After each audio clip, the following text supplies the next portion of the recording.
Hello everyone, you're listening to the Earful Tower. We're taking a break from regular scheduling. This isn't the ninth arrondissement today. This is an episode about expert tips for planning your trip to Paris. Brief explainer, we're having 2 weeks of regular scheduling to plan the last important bit properly, and also to sort of share some of the extra stuff that we've discovered.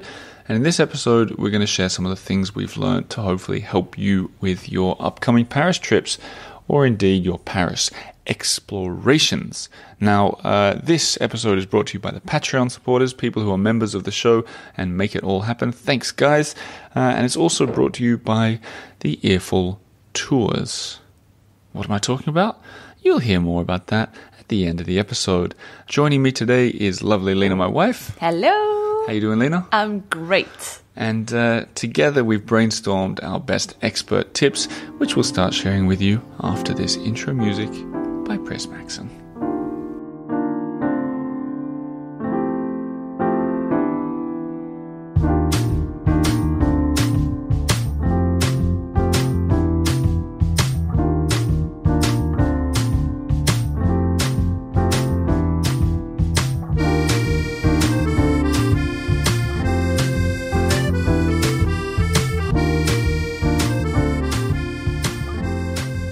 Press Maxon, gotta love that guy. What a guy. So this, for anyone new around here, Press Maxon has been doing the music for this season, and he just made that one up. It's a little jam. He said he made it the other night. He said it was inspired by a recent red scooter sighting in one of the Earful videos. I love that. This guy's on fire. Yes, he is. Well, not literally, I hope. I hope not. If anyone is new here, you should go back and listen to the episodes, because we've been doing these deep dives into all the arrondissements. So far we've done 20 through to 10. And so this is the little intermission. Yeah, in French they call Entr'acte. it... Yes, entr'acte. It is, right? You call it halftime in sports. Yeah. And we're taking a little bit of stock of what's happened. We won't mess around. I mean, maybe halfway through we can talk about what we think of the season so far and everything. Mm-hmm. But we sat down and we gathered 10 tips that we think would help you if you're coming to Paris. Or if you live here, it could help you experience the city better. I think there's something for everyone here. Yeah, I hope so.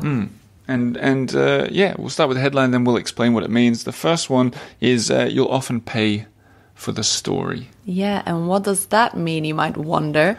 Well, I learned that this is important because of the comments that people put on our social media. Where, for example, we sometimes have gone places. A perfect example, Le Dôme. Yeah. In the 14th arrondissement. A restaurant where Hemingway used to visit, and all his mates, Picasso, everyone was there. And it's really beautiful, and the food's pretty good. It's pretty good, but it's expensive. It's not crazy expensive. No, but like the quality of the food is definitely all right. It's pretty good, but it's not like maybe for that price tag you would expect. Really, you could find really good food in Paris for that price tag. Yep. But not at this place, and because you're paying for the story. That's why, and that's exactly what I think a few people don't get. I noticed that also at the Train Bleu, the most beautiful restaurant I've ever been in, one of the most beautiful buildings I've ever been in, and a lot of people looked up the menu. That one was even more expensive, and they said, "Whoa, that's not." They said a steak isn't worth that ever. And what I was trying to tell people in the comments, until I gave up. Well, you're not paying for the steak. You're not paying for the steak. In that case, imagine some museums are $15 to get into. So if you and I had gone to a museum like that, we'd already be 30 down. You know?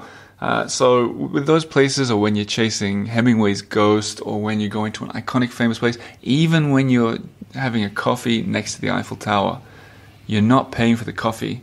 No.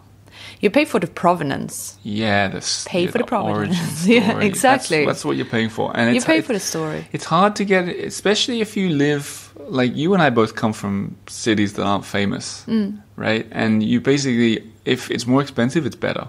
Yeah, Paris, I mean, that just same. makes sense, usually. But no, so not in many instances like this. You pay for the story. And on the side note to that, you get a good story. Oh, yeah, for sure. Like, we've noticed it even when we're talking to family or whatever, when you, like the Train Bleu, the blue train in the 12th arrondissement, we talked about that a lot.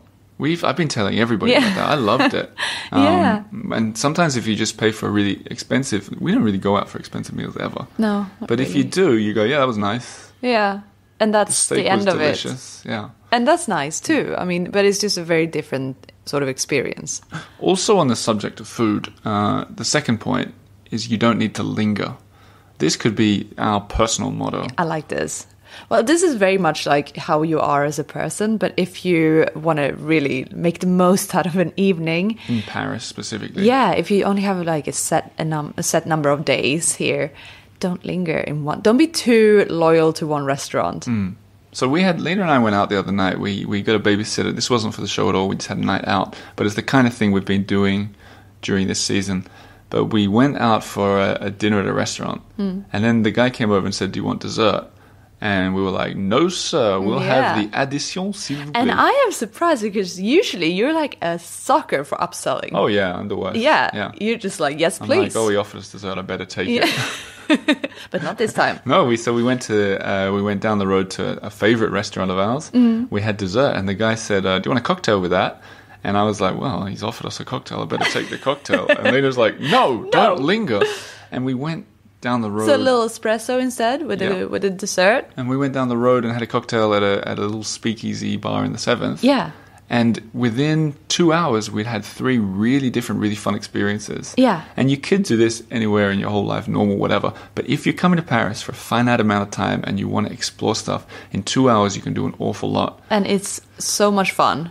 And then just a short walk in between the places as well, between like your experiences. It turns the whole evening into, well, it's a memorable story. And we've been overdoing it for the season because we're doing it for kind of everything to show you guys as much as we can. But it really makes a difference. Yeah. I wonder, did we do it before? I feel like we did it sometimes, like we took the dessert in another place, or sure, you go to a cocktail bar after a restaurant. But this way, it's like with a purpose, the purpose of trying as many places as possible. And don't feel bad about going to a restaurant for dessert. No. Because I think that might be something that might frighten some visitors to Paris. Yeah, it's like, don't feel bad. Yeah, and we've done it a couple of times on this season as well, but that other night that I was thinking, it was quite a busy restaurant, and we went and we said, we just want a dessert table for 2, yeah. and she was like, ooh, the table's only free for an hour and a half. And I said, we'll be in and out in half an hour. We literally just want dessert. Yeah. We don't want to hang around. Exactly. So think about that one. Next tip, we're going to fly through it because I want to just fill this episode with tips. This is an easy one. Ask the locals. Ask the locals. How and what should we ask the locals, you think? We do this all the time. Yeah. We ask people on the street, but even just if you're... Which could be a bit of a gamble. I mean, for sure, you never know. But at least it's the most up-to-date information is when the guy on the street's telling you. Because I was thinking the other day about a guidebook for Paris, like a traditional book. Those tips are being collected, then they got to write it up, then they've got to edit the book, they've got to print the book, it's got to get to the bookshop, it sits on the bookshelf for a year before you buy it. Yeah, these tips are old. Then it's a year before you come here. Yeah.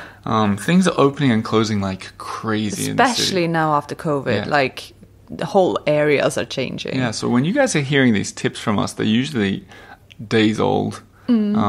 But asking, for example, you go for dinner somewhere, you can say to the waiter, is there a good bar around here?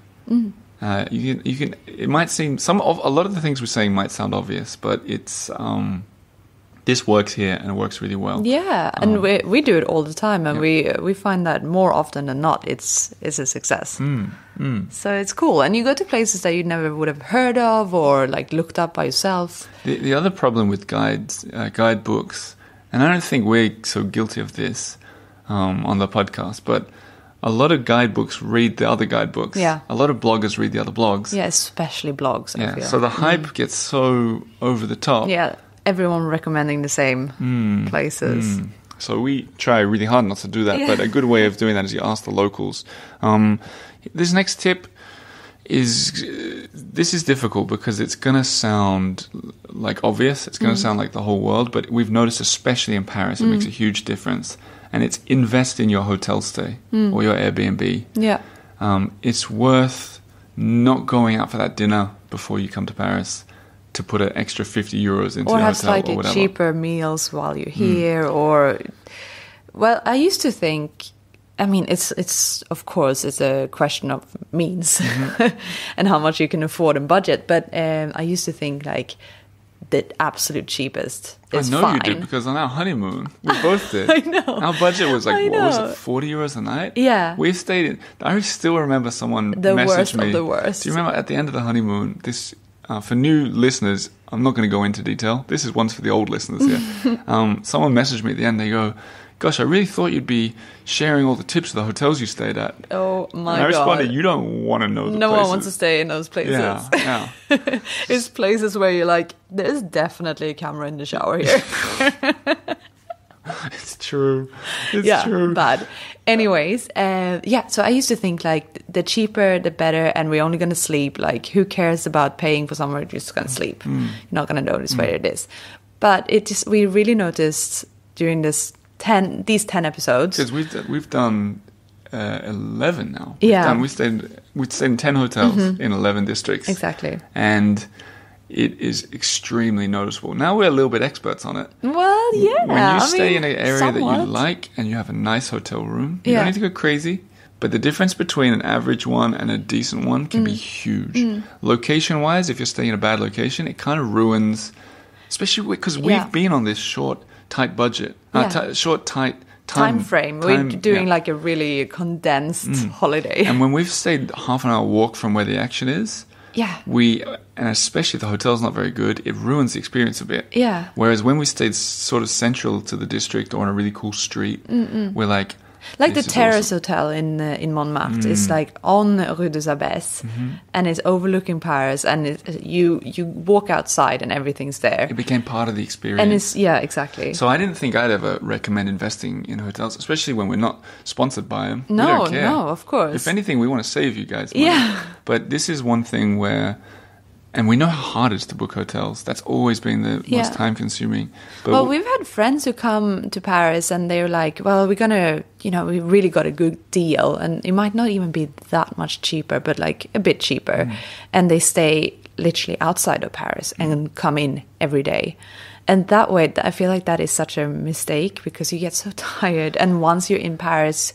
You're like there for the day, so you have to pack a big bag with everything you need. And then you're walking around the Louvre with a backpack for 4 hours. Yeah. The worst thing that can happen. Exactly. Yeah. Yeah, you wanna come here and like be able to pop in and out of your hotel and maybe come back for a little nap. Stay one fewer day and put that saving into an extra hotel. Yeah, if you star. can, it's. Yeah, and if you can't stay on, like the first time I came in Paris, I crashed at the tour guide lady's house. Yeah. Believe me, that's also worth the story. But if you can, it makes a big difference. Next tip is that gimmicks are hit and miss. Yeah. This is an intriguing one, I think, because it's a bit different for us hosting this podcast and sharing tips. A gimmick is really easy to share and talk about, and I love them. I love staying in a hotel that's a story. Yeah. It's way better than staying in the hotel across the road that's exactly the same. Maybe nicer rooms, maybe better breakfast. More stable rooms. Yeah, for sure. Yeah. But it depends. Like there's nothing more to it. And Lena and I are the kind of people who want to share stories naturally, I think. We would want to come back from a holiday and go, you wouldn't believe the place we stayed, it was so cool or so weird or so bad. Yeah. But the gimmicks can be hit and miss, and not in a necessarily bad way, but I was thinking the Cal bar, the bar where the staff, they serve the drinks in... underwear, boxer shorts. I looked up a picture of them. They do have women working there as well, because I mentioned that in the last episode. Yeah, they're also wearing boxer shorts. Yeah, so men and women wearing boxer shorts, and it's a gimmick. It's a very good cocktail bar. The drinks are cool, but the only reason we went there was because of the underwear. Yeah, because it's a story. Yeah. Yeah. So it didn't really add anything to the actual experience when you're there. 10 seconds of story. Yeah. They're wearing underwear. But the reason we went there was, I mean... So similar to speakeasies. Some speakeasies, the Mobster Bar, another one that we went to, it's like the stories you get in, you got to decide if you care about that entry story, because there are like 5,000 bars in Paris, and some of them are really good, and you can, as you always say, you can always make your own story. Yeah. So think about, when it comes to a gimmick, how much you want to do it for the story to tell your friends, or if you're going out with friends and you don't need the story, maybe make it a miss. The next one, I feel very passionate about this one. Uh-huh. The metro. The metro. Can be horrible. Yeah. definitely. It's definitely one of the best metros in the world. It's one of the first in the world. It's very practical. It takes you all over the place and it's pretty quick. But sometimes the most horrible part of our arrondissement series has been the metro. Yeah, if you take it at a peak hour, it's pretty disgusting. It can be disgusting. Oh, no, it can be awful. You're like, you don't need to hold on to anything because you're leaning against sweaty people. Yeah, it's like sardines and everyone's in everyone's armpits and, it's mayhem. If you're in a wheelchair or if you've got a stroller. Yeah. I said pushchair, which we call it in Australia. Yeah. Got a letter of complaint. Oh, It's a stroller in America. Oh, yeah. I see. Use words we understand, they said. Sorry. Come on, guys, you understand pushchair. Anyway, it's a difficult... It's not wheel friendly. It's not wheel friendly. No. Also, we didn't talk about it on the show, I think, but we got stuck in a gate with the pushchair. Stroller. And the ticket buzzed weird or whatever, and the lady went on the intercom and let us through, and we got stuck with someone's suitcase, whatever. Turned out when the guards got on that our ticket hadn't scanned properly. We got fined, both of us. Yeah, even though we had tickets that just hadn't scanned properly. Yeah. And I was trying to explain it to the guy. He was having none of it. Yeah, he was like, whatever, I heard everything. Yeah, they pulled us off the train. I say pulled us. They were like, they forced us off the train. Yeah. And I was like, I had 10 tickets that were unfranked. I know, it was very frustrating. So that was, it was a really bad experience. It wasn't nice. We got fined. What was the fine? You feel tricked. I think it was 35 per person. €35 each. Yeah. And I vowed then that I hated the metro. Because there are options. You can take a bus, same price. You can walk almost everywhere for free. And you can get pretty much halfway across town for €10 in an Uber or a taxi. Yeah, so you can go halfway in a taxi, Uber, and walk the rest. That's pretty nice. But the metros are horrible. Take them, like if you go like at 10:30 a.m. on a quiet line, it's probably the best experience you'll have, unless you go on the pickpocket lines. Yeah. Where they say in 7 languages that there are pickpockets on the train. I have literally been on a train where I think it was around Barbès. And there was a dude coming in and he like grabbed this gold necklace from a lady and just like ripped it off her neck and ran out again. Just as the doors were opening, like as a... he wasn't even on the train. He just like... I've heard stories of other tourists, many stories of other tourists who get pickpocketed or their phone grabbed on the escalators on the way out. I almost had someone grab my phone when I was... on the meeting ones? They just run past you, pick your pocket. Oh my God. Yeah, so, I mean... It sounds like we're trying to scare everyone, but it's just like trying to paint a kind of a realistic Well, it picture can ruin of what your trip if you get your golden necklace snatched off you. Yeah, that's not going to happen if pleasant. You're walking at the destination that you want to get to. So, look, the metro can be horrible. Yeah, it can also be great, but... I don't have many great stories on the metro. No. Well, it's efficient. Yeah, it can be efficient. Yeah. And cheap. Hey, we can, we're not sponsored by Metro. We're giving honest tips here. Here's one that you don't hear. Double check, triple check even, the opening times. Oh my God, it's so true. I got, forgetting touristing stuff, I got stung this morning by it when I needed to go to the local supermarket to get something. And I looked up online the Google opening times. It said 7 a.m. I was like, wow, that's early. Got there, 9 a.m. Yeah. And this has happened...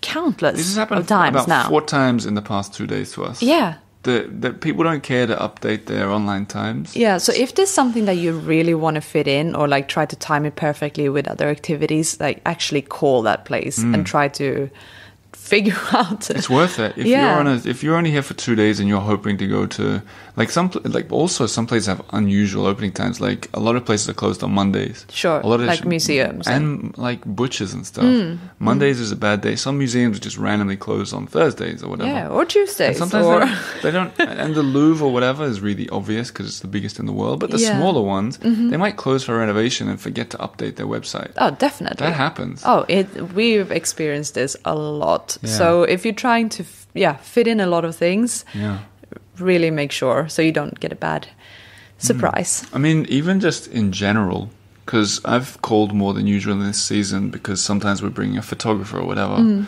and like I called the opera, which we're going for the 9th arrondissement, just to check if we can bring a camera in there. And the first lady said, no cameras. And I said, what do you mean? I can only take pictures of my iPhone? And she goes, I'll put you through to security. And then the security was like, yeah, you're bringing a camera, it's fine, just no tripods.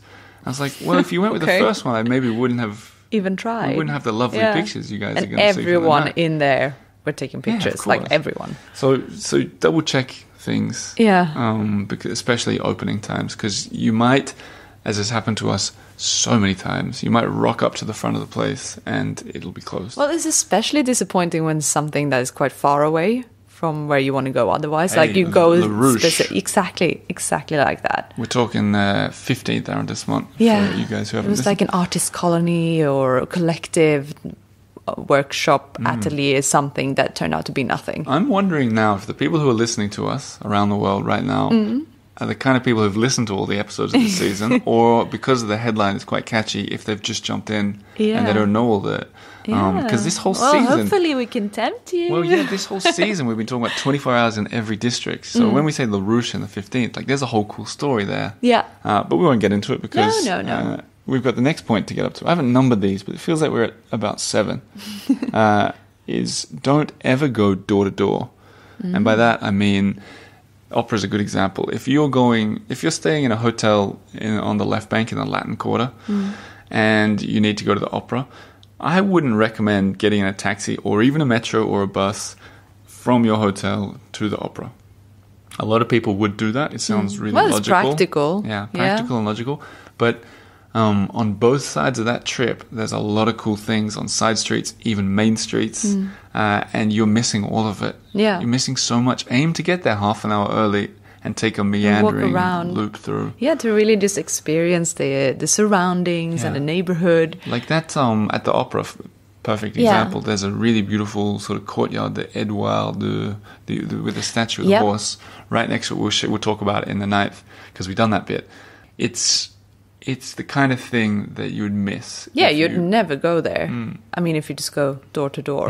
Or you wouldn't even think about it. The hidden passageways but of if the you 11th. go if you ask to be dropped off 5-minute walk from the opera even. We've been doing that when we have to take... Because with the baby in the pushchair and timing and naps and stuff, we've had to be a bit weirder in our planning in this than we usually are. A lot of back and forth. Yeah, but...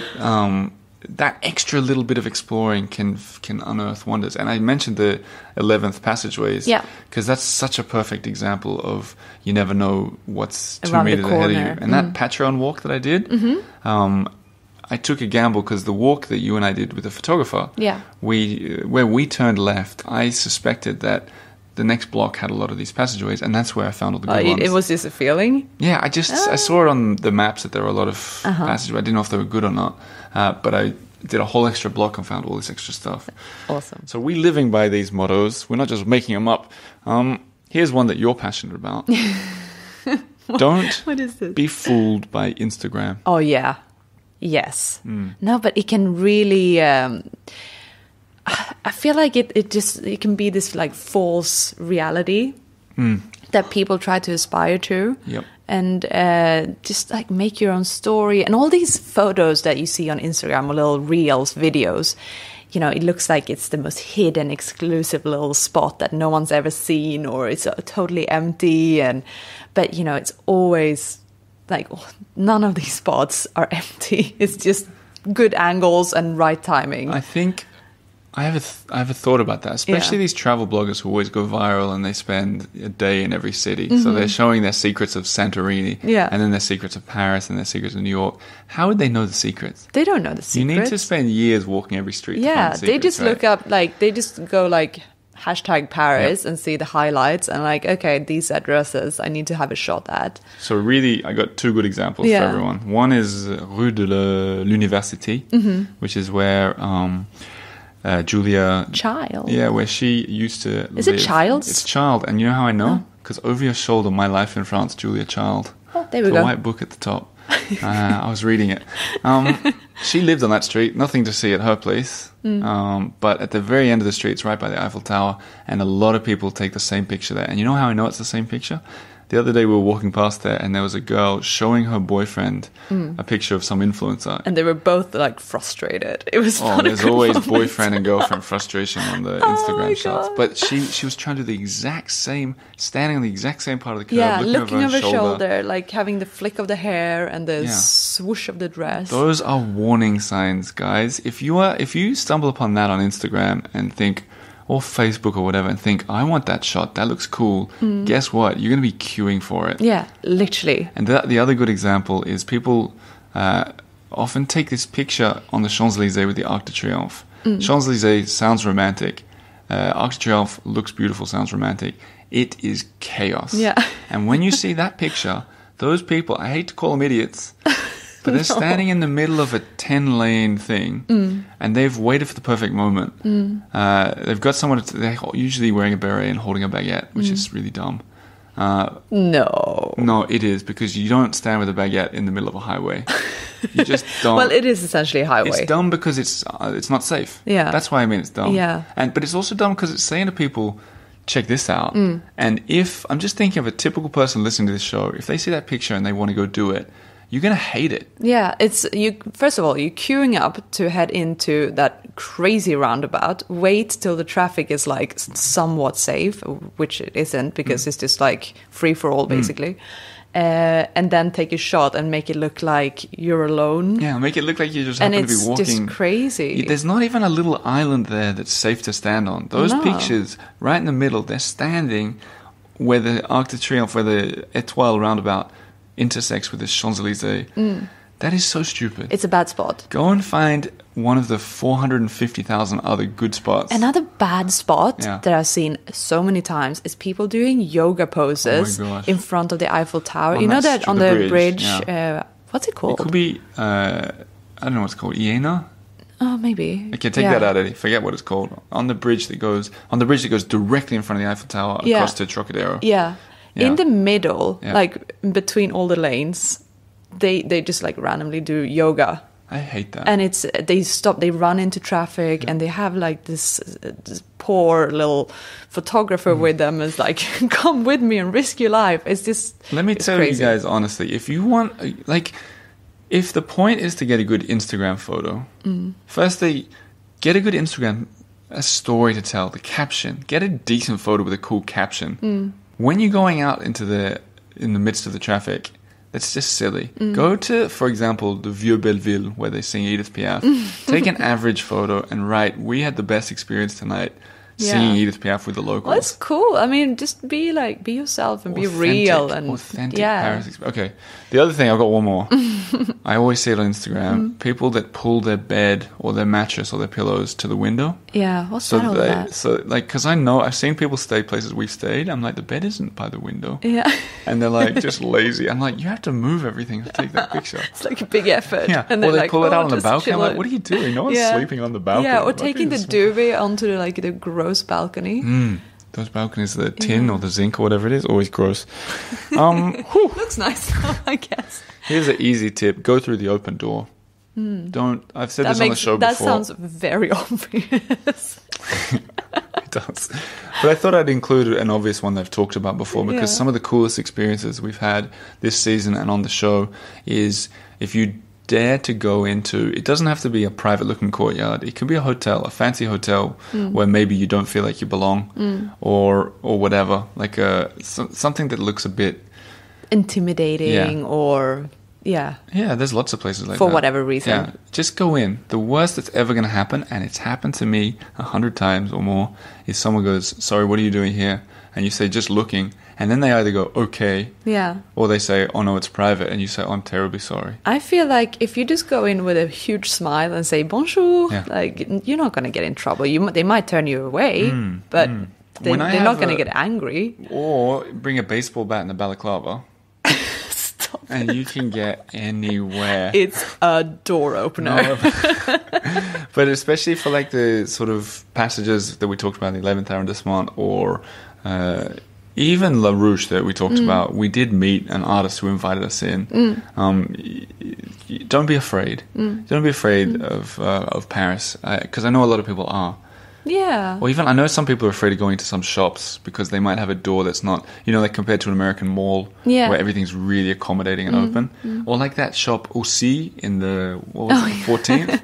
That is intimidating to go in, but it'll make for a great memory. That's the 10 tips, and we've been talking for half an hour, so I'm going to end it with the bonus 11th tip. Which is consider getting a private tour.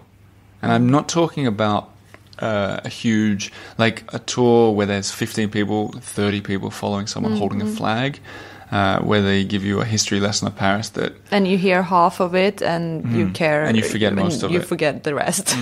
But what I would say is, honestly, consider getting a private tour, and there are lots of good tour guides around Paris. I've had a lot of them on the show, and they're often excellent. But also something I've been working on for this summer, I'm really excited about, is to do an earful tour. An earful tour. So I love the name. Yeah, an earful tour. Earful tour. Tour is the French word for tower, incidentally. An earful. An just earful. Sounds like you're saying Eiffel wrong. So imagine if you like this show, which isn't, we don't get deep into the history. We share the secrets and have a good time doing it.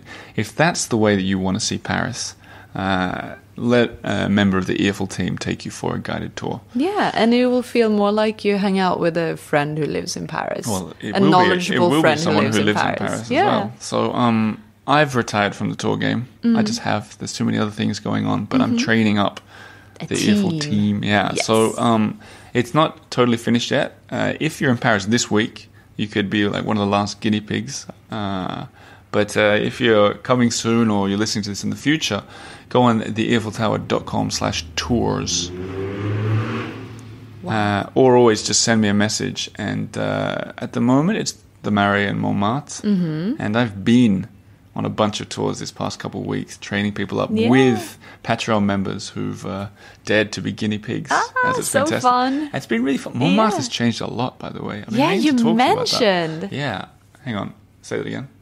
Yeah, you mentioned that. Yeah, it's because after I think a lot of places closed, and so it's like getting an idea of the district, but also going into the places you've never heard about. Yeah, and I'm not going to tell you which places these are. No, but of course not, because you got to go on. The we could hint to some, but I will hint to one. Where the baddies' headquarters was in the last Mission Impossible film is now free and easy to enter. What? Yeah. I'm not going to tell you anything more until I press stop. But look, there's lots to see in Paris. Save yourself time getting lost by doing one of the tours. Get in touch about it. But a huge thank you to the... Hang on. And I'll talk about that more in the coming weeks as it's finished, but it's something I'm really excited about. A big thank you to the Eiffel Tower Patreon supporters. Lots of new members, which I'm really grateful for. I think we all are. Yeah, of course. This season's been a particularly big budget season, so it means it's imperative, actually. Yeah. If you're enjoying this, if you're enjoying the show, $10 a month, patreon.com/the Eiffel Tower. You get a lot of bonuses, including those videos, including guides to Paris, that kind of stuff, and meetups. They're happening. So consider becoming a... So think about it. Become a member and say hello. Send me an email. I always love to meet the members. Next week, we'll have another kind of bonus episode before we get into the 9th arrondissement. A district of note, you might say. A notorious one. What are we talking about? I don't know. we never know. But that episode will be out on the 6th of June. As for us, we're going to keep planning, getting this last leg of the journey perfect to share with you. I was going to thank the babysitter, but he's asleep next door. This time. Thanks to Press Maxim as well for the music that you're about to hear in the outro, to the Patreon members, and to everyone who listens. And to the whole Earful team, merci beaucoup. Merci. And good luck planning your next trip. Bienvenue. Au revoir. Bye.